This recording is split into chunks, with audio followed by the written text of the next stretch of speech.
नमस्कार दोस्तों, आप सभी को बिसोई ट्रेड लाइव में स्वागत है।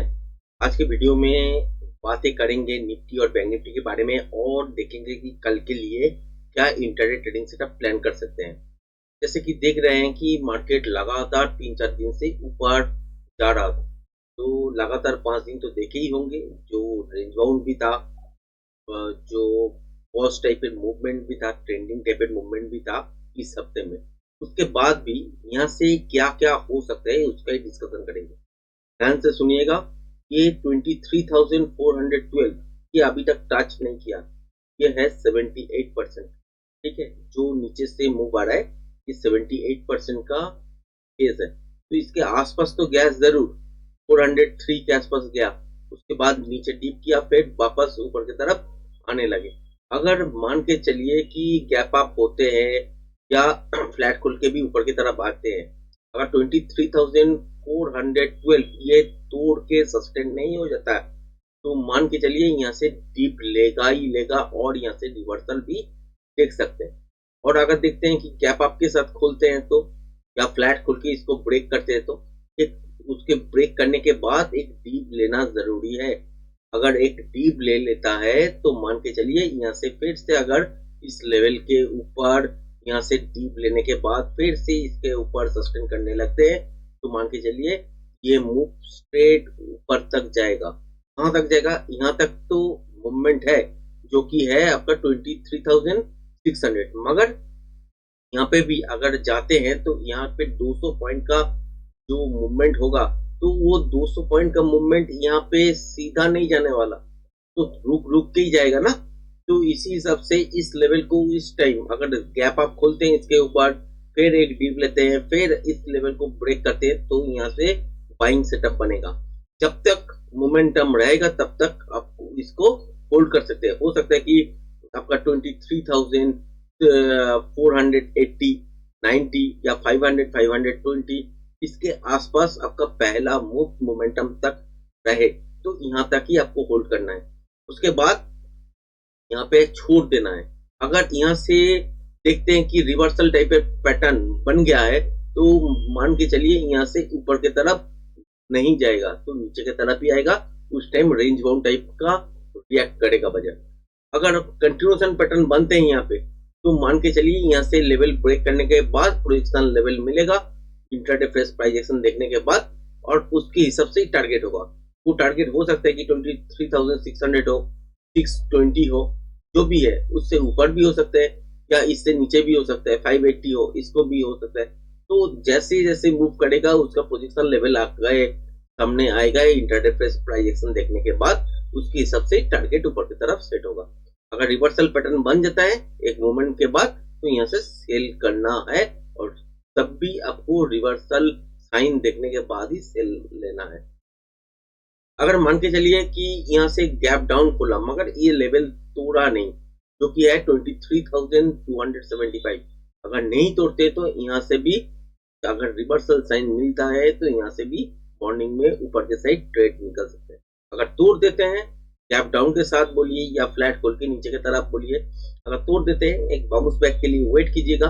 बाउंस बैक होने के बाद दोबारा अगर ये लेवल तोड़ते हैं तो नीचे की तरफ मोमेंटम बनेगा। उस टाइम इंटरडे में फ्रेश प्राइस एक्शन जो बनेगा उसके हिसाब से टारगेट सेट होगा। मैं यहाँ पे जो टारगेट लगा के रखा हूँ, ये लेवल बोलिए या इससे नीचे यहाँ पे स्विंग लो बोलिए, जो भी है, तो ये टारगेट बन सकता है इस लो के आसपास। ये एक्चुअल टारगेट नहीं है क्योंकि ये स्विंग लो के हिसाब से है, और इस लेवल को अगर ब्रेक करेगा तो पोजिशन लेवल के हिसाब से टारगेट आपको मिलेगा। तो फ्रेश प्राइस एक्शन देखने के बाद ही मिल सकता है, तो इसीलिए यहाँ पे शेयर नहीं कर रहा हूँ। हो सकता है तो लाइव मार्केट में मैं गाइड कर दूंगा, एक वीडियो बना के दे दूंगा कि सेकेंड वाला ट्रेड कौन सा दिख में जाने वाला है, उसको भी आप देख लेना। तो इसके लिए आप चैनल को लाइक शेयर सब्सक्राइब जरूर कीजिएगा। सब्सक्राइब करने के बाद आप नोटिफिकेशन को ऑल कर दीजिएगा, तो जैसे ही मैं वीडियो डालूंगा तो तुरंत आपके पास नोटिफिकेशन आएगा, उसके हिसाब से आप देख पाओगे जो भी है। तो बैंक निफ्टी अगर देखे तो बैंक निफ्टी यहाँ से सीधा मूव गया है ना, एकदम ऊपर ही बंद हुआ है, तो डीप ले ही सकते हैं। अगर देखते हैं कि गैप डाउन के साथ खोलते हैं या फ्लैट खोल के नीचे की तरफ आते हैं, तो कंसीडर हम लोग कर सकते हैं कि 50,400 इसके लेवल के आसपास। ठीक है, इस जोन को तोड़ना नहीं चाहिए। यहाँ पे अगर गैप डाउन के साथ खोलते हैं या फ्लैट खोल के नीचे की तरफ आते हैं तो यहाँ से बाउंस बैक हो जाने के चांसेस बनेगा और उसके हिसाब से टारगेट आपको देखने को मिलेगा। अगर देखते हैं कि इस लेवल के आसपास गैप अप हो गया, उसके बाद डीप तो एक बनेगा ही। अगर गैप अप के बाद एक डीप बनते हैं, उसके बाद फिर इस लेवल को पार कर देते हैं तो इंट्राडे में फ्रेश प्राइस एक्शन देखने के बाद ही टारगेट मिलेगा, क्योंकि यहाँ पे प्राइस एक्शन के हिसाब से प्रोजेक्शन लेवल बनेगा। क्योंकि यहाँ से जो मूव आया है, अगर गैप अप होता है तो ये मूव कंटिन्यूशन माना जाएगा। इसके बाद जो मूवमेंट आएगा नीचे की तरफ उस करेक्शन माना जाएगा, उसके हिसाब से ही टारगेट बनेगा। ये हो सकता है कि कंटिन्यूशन पैटर्न अगर बने तो ऊपर की तरफ चल जाए, अगर रिवर्सल टाइप का पैटर्न बने तो यहाँ से ही फिर से वापस गिर जाएगा, तो ये भी हो सकता है।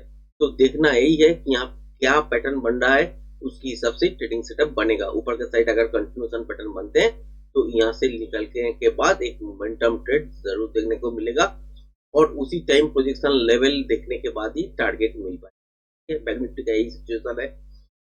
अगर देखते हैं कि गैप डाउन के साथ खोलते हैं, ये लेवल तोड़ देते हैं कि 50,400 अगर तोड़ देते हैं तो मान के चलिए ये नीचे जो स्विंग लो है 50,288, यहाँ का स्कैल्पिंग रेट बन सकता है। इस लेवल को अगर तोड़ देते हैं तो रिवर्सल होने का चांसेस बनेगा और यहाँ से वापस आपको एक बहुत बढ़िया मूवमेंट देखने को मिल सकता है। मॉर्निंग में अगर ये हो जाता है, इस लेवल को ब्रेक कर देते हैं तो मान के चलिए यहाँ से फ्रेश प्राइस एक्शन देखने के बाद जो पैटर्न बनेगा कंटिन्यूशन तरह के अगर पैटर्न बनते हैं तो इस लेवल के ब्रेक होने के बाद ही बहुत बढ़िया मोमेंटम मिल सकता है।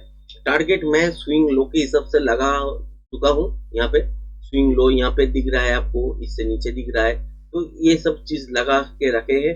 मगर यहाँ पे जब देखिएगा कि ये लेवल अगर ब्रेक करता है तो उसके बाद फिर एक बाउंस लेते हैं, फिर अगर इस लेवल को ब्रेक करते हैं तब बढ़िया मूवमेंट आपको देखने को मिल सकता है। और उस हिसाब से अगर देखें तो यहाँ पे प्रोजेक्शन लेवल जो बनेगा उसके हिसाब से टारगेट होगा। हो सकता है कि 50,100 इसके आसपास टारगेट हो उस दिन, हो सकता है कि 200 के आसपास हो, 200 150 के आसपास हो, कोई भी हो सकता है। जो भी होगा प्रोजेक्शन लेवल देखने के बाद इंट्राडे में वही फैसला होगा, तो उसके हिसाब से टारगेट बनेगा और मैं अपडेट कर दूंगा सेकेंड ट्रेड कब आएगा, कैसे हो सकता है। तो उस अपडेट को देखने के लिए चैनल को लाइक शेयर सब्सक्राइब जरूर कीजिएगा और नोटिफिकेशन को ऑन कर लीजिएगा। तो आज का वीडियो यहीं तक, धन्यवाद।